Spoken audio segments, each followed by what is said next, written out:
everyone, Nicole here, and welcome to another book shopping video with me. So this is sort of impromptu. I have the video clips, but I was like, I have to shoot an intro, so we're doing this quickly.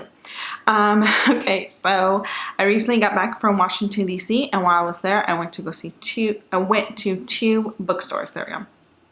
These two bookstores were suggested to me by someone that used to live in Washington, D.C. They said these bookstores were amazing, and she didn't lie. She did not disappoint.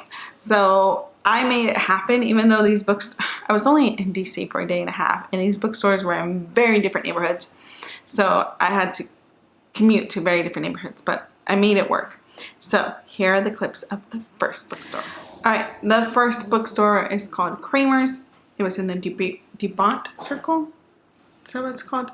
I'll put the title, the name of the neighborhood. This neighborhood was really cool. We went there late, like right before we were going to dinner, but it was really nice because this bookstore is open till like 9 or 10 p.m. And they have like a cafe, and then you could buy wine there. And so it was a really nice bookstore, and the staff was super friendly because I was on a mission to find these two books, and the lady was really nice about it. They did have a celebrate Hispanic Heritage Month section. I felt like the book choices were a little limited. However, on their actual shelves, on like, fiction and romance, which is the areas I tend to look at the most, they did have a lot of books from Latinx, Hispanic, or Latina authors. So there is a lot of variety here.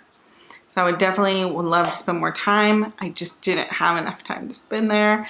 They had a whole romance section, and it was a really cool bookstore. And the vibe was just super chill. It wasn't like pretentious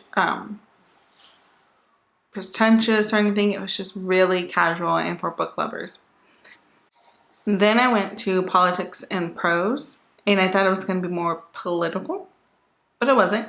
It's in a completely different neighborhood, and I will put the name of the neighborhood on the screen. This bookstore was really like 30 minutes out from the main part of DC where you're doing all the touristy things. So you're getting really close to, I think, like Maryland, actually. So it's up there. But at this point, I didn't have enough that day was chaotic. I really wanted to go to this bookstore, but I didn't have enough time to shop around because I was like, our Lyft driver got lost, and then I had to get on a call, and I knew I could do the call from the bookstore because it had a cafe, which I love. This bookstore also had a cafe, and people were doing work there, so I took my call from there, and as you can see, and I think I was on an hour call. But then I walked around and I saw a bunch of their books. So their cafe is on like the basement floor, and then their bookstore is on the ground floor. And again, they have like fiction, new releases, and nonfiction, and everything you could possibly want. It was a little bit more casual. We both liked the layout of the first bookstore more, but this one was pretty chill. And again, it was in a really cool neighborhood. It reminded me of like a neighborhood where North Oakland and Berkeley meet. It's like College Avenue or something like that in Berkeley, where it's like really casual, really chill, but also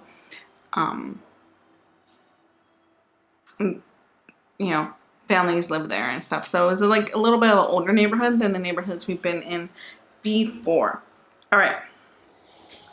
And those are the two bookstores I went to in Washington, D.C. I wish I got to see more bookstores. I wish I bought a book. But again, I'm like, I have way too many books on my bookshelf that I need to read, so I didn't want to buy any.